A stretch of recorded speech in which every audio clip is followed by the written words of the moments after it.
La grande question que tous les investisseurs se posent avant d'acheter un actif, avant d'acheter de l'immobilier, c'est est-ce que ça va monter ou est-ce que ça va descendre? Il y a énormément de réponses possibles, mais il y a d'autres paramètres à prendre en compte.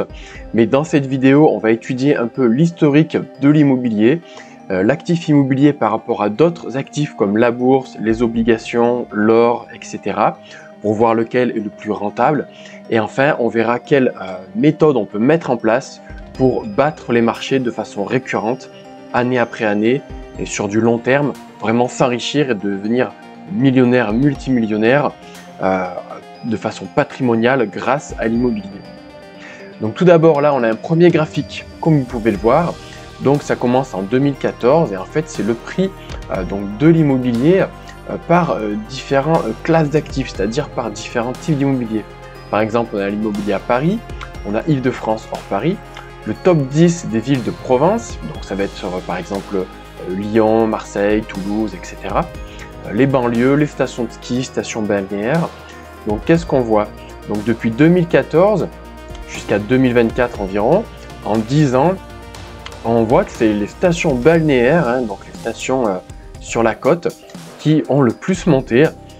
Ensuite, en rouge, donc on a le top 10 des villes de province, donc les villes qui ont le plus monté, c'est voilà, Lyon, tout ça, on sait qu'il y a eu des fortes hausses ces dernières années, 5-10 dernières années.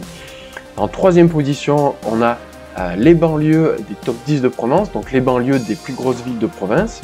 Et en numéro 4, on a les stations de ski. Heureusement qu'il y a 3 ans, j'ai acheté en station de ski. Donc voilà un petit peu, mais bon, de façon globale, tout le marché monte. Et on voit que les communes rurales et restent des communes, le top 100 des villes moyennes, il se situe voilà, sur une base de 100 en 10 ans, mais ça a pris à peu près 25% de hausse. Donc ça, c'est uniquement sur la valorisation du coût des mètres carrés de l'immobilier de façon générale, maison, appartement, tout confondu. Ensuite, on a un autre graphique. Donc pour savoir si l'immobilier va monter ou il va descendre, il faut s'intéresser aux transactions. En fait, au nombre de transactions sur une période.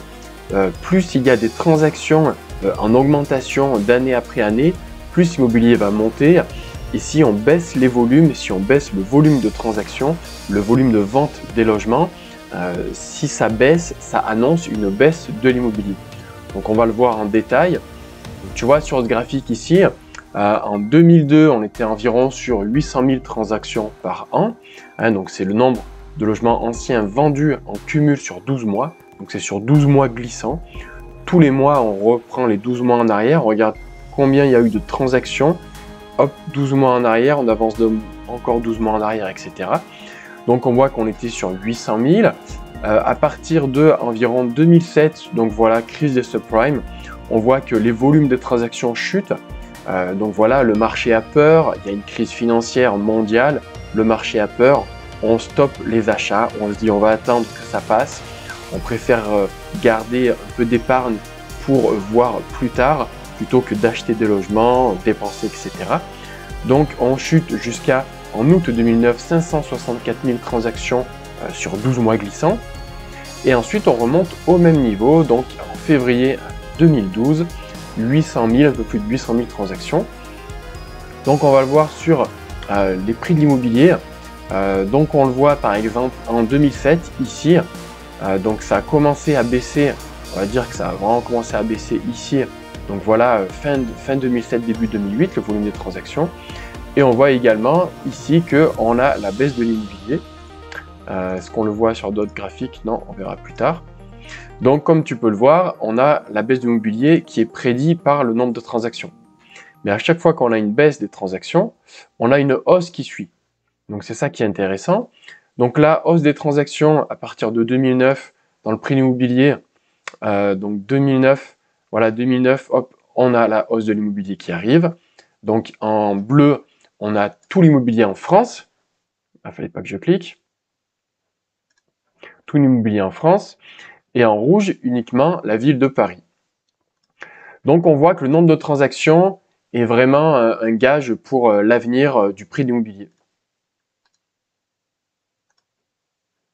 Donc en 2024, quelles sont les transactions? Où est-ce qu'on en est au niveau des transactions? Parce que là, sur le graphique que je vous montre, les transactions, elles s'arrêtent en novembre 2022.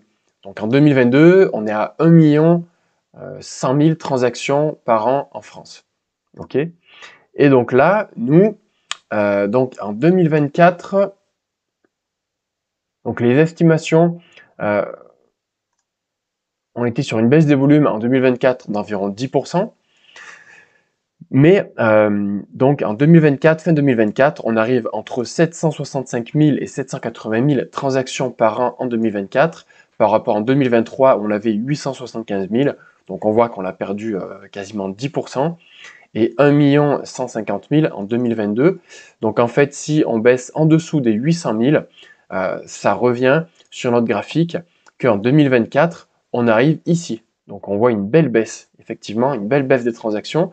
Même pour la crise des subprimes, on a eu une baisse des transactions à peu près en pourcentage sûrement équivalente. Donc en 2024, voilà, on arrive sur une baisse qui a eu d'équivalent que en 2000, en 2007, lors de la crise des subprimes, la crise financière. Et donc, vu que les taux sont en train de remonter, il est possible que, comme les taux sont de plus en plus intéressants, donc les taux baissent, pardon, il est possible que les transactions recommencent. Moi, je le sens quand on est au contact du marché, quand on visite les biens. Voilà, je discute avec les agents IMO. Là, on est en septembre-octobre. Je discute avec eux, ils me disent ouais, bah là tout l'été c'était mort, on n'a rien fait. Et là ça bouge, là on fait plein de visites, il y a des gens qui veulent vendre, il y en a toujours, les prix ont un peu baissé. Les acheteurs, ils savent qu'ils ont le pouvoir de négociation, donc les transactions ça commence à bouger. Donc je ne serais pas étonné que d'ici 3 mois, 6 mois, les volumes de transactions commencent à remonter ou au pire soient sur un plancher. Parce que souvent ces chiffres des transactions on les a en retard. Le temps que les notaires fassent ces transactions, le marché immobilier, c'est un marché qui est assez lent. Donc c'est bien d'être au contact du marché, d'être au contact des agents immobiliers, d'avoir son réseau sur le terrain pour vraiment se rendre compte. Donc toujours le terrain, le réseau, c'est important. C'est comme ça qu'on devance un peu tous ces graphiques et ces chiffres. Et donc, on va voir que l'immobilier, par rapport aux autres classes d'actifs, c'est pas forcément le plus intéressant, parce que là, on peut le voir, donc sur 30 ans, voilà. Sur 30 ans, une base 100 il y a 30 ans, le meilleur rendement, c'est les actions avec dividendes. Elles ont fait 1352%. Les actions tout court, elles ont fait 461%, donc les actions qui ne versaient pas de dividendes, ou les actions en général. Ensuite, en troisième position, on a l'immobilier, à 400% sur 30 ans. Donc sur 30 ans, il a fait x4, tout simplement. Tu achetais un bien immobilier il y a 30 ans à 100 000 euros, bon, certes, il n'était pas en euros, il était en francs, mais bref, tu as compris l'idée. Aujourd'hui, il vaut 400 000. Donc sur 20 ans, il double l'immobilier. Et ainsi de suite. Ensuite, assurance vie sur les fonds euros. Donc ça, bon, ben, ça marche pas très bien. Hein. C'est un petit peu moins que l'immobilier. Mais tu vas voir pourquoi l'immobilier, c'est vraiment le meilleur actif et beaucoup plus que les actions. Je vais t'expliquer pourquoi. L'or, il a fait que 179%. En ce moment, il remonte pas mal. Donc, est-ce qu'il y a une crise en préparation? Voilà. Sachant que les obligations, vu qu'elles commencent à baisser aussi, c'est peut-être un peu moins rentable de les acheter. Donc, à voir. Mais l'or, voilà, il marche quand même pas trop mal en ce moment. Mais en fait, pourquoi l'immobilier, il est vraiment intéressant à long terme? C'est parce que c'est le seul actif qu'on peut acheter à crédit et qu'on peut acheter beaucoup à crédit, surtout en France. On a vraiment cette chance-là, c'est qu'en France, on peut acheter de l'immobilier à crédit. Donc avec environ un apport de entre 0 et 20%, on va dire 10% d'apport, et un bon dossier, un dossier correct, voilà, tout simplement. Un dossier qui inspire confiance aux banques, sans être surendetté, etc. Avec 10% d'apport, tu peux acheter un bien. Et par exemple, avec 10 000, tu peux acheter un bien à 100 000 euros. Un bien à 100 000 euros, si voilà, tu l'as bien acheté, que tu fais un peu des travaux, quelques travaux toi-même ou pas, tu peux facilement le louer. Donc ça peut être 800 voire 1000 euros. Hein. À 100 000 euros, tu peux acheter 2 petits appartements que tu loues 450 euros en meublé, par exemple, ça fait 900 euros. Et il faut bien comprendre que ces 100 000 euros, tu vas les placer à 10% par exemple. Ok? Donc tous les ans, tu vas avoir 10 000 euros, mais tu as mis que 10 000 euros au début. Tandis que la bourse, tu pourras jamais apporter 10% et acheter 100 000 euros d'actions. La banque, elle te prêtera jamais. C'est beaucoup trop risqué la bourse. Tandis que l'immobilier, les banques, ils ont confiance. Ils savent qu'à long terme, ça génère des loyers qui remboursent le crédit. Ils savent qu'à long terme, ça va augmenter. Certes, ça va pas augmenter aussi fort que, comme tu peux le voir ici, que les actions à dividendes, mais ça va quand même faire 400% sur 30 ans, donc c'est quand même super intéressant. Donc avec 10 000 euros, tu achètes 100 000 euros d'immobilier qui rapporte 10%, mais ces 10%, faut bien imaginer que c'est sur le prix de l'immobilier. Toi, tu n'as mis que 10 000 euros. Donc si tu reçois 10 000 euros par an, c'est comme si tu doublais ton investissement chaque année. Tes 10 000 euros d'apport, tu génères 10 000 euros de loyer à l'année. Donc effectivement, tu as des charges de copro, des assurances à payer, tu as des intérêts d'emprunt à rembourser. Donc ce ne sera pas 10 000 euros que tu vas gagner réellement. Mais entre le cash flow et le remboursement du capital, tu vas peut-être avoir, on va dire, la moitié. Avoir 5 000 euros répartis en cash flow et en remboursement du capital. Donc le capital remboursé, c'est vraiment du patrimoine qui rentre. C'est comme si tu plaçais de l'argent, mais que tu n'as pas en monnaie. Mais c'est ton patrimoine qui grossit. Plus tu rembourses ta dette, plus ton patrimoine net augmente. C'est vraiment le jeu de la dette. La dette crée la richesse. Les riches l'ont très bien compris. Ils sont très endettés. Et plus tu es endetté pour acheter de l'immobilier, plus tu vas être riche à long terme. C'est mathématique. C'est comme ça. Tu fais des bons investissements qui sont assez rentables, etc. Tu les sauvegardes sur la durée, tu les assures. Donc c'est vraiment ça l'idée. Avec 10 000 euros, tu vas pouvoir générer 5 000 euros de revenus par an, donc ce sera du 50%. Moi je sais que j'ai des 50, 60, voire 80% par an. Si on fait que le cash flow net, donc hors impôts, tout ça, une fois qu'on a tout déduit, et les impôts, les charges, etc. Et qu'on prend en compte le patrimoine qui rentre chaque mois, chaque année dans notre enrichissement, et ben on peut faire du 50, 60, 70%, 80% de rendement sur le capital investi. On ne peut pas faire mieux en termes de rendement sur du capital investi. Et pour acheter des actions, on ne pourra pas nous prêter, ou en tout cas, on ne pourra pas nous prêter 90% de la somme. Et donc, si tu veux aller plus loin, eh ben, je peux t'accompagner.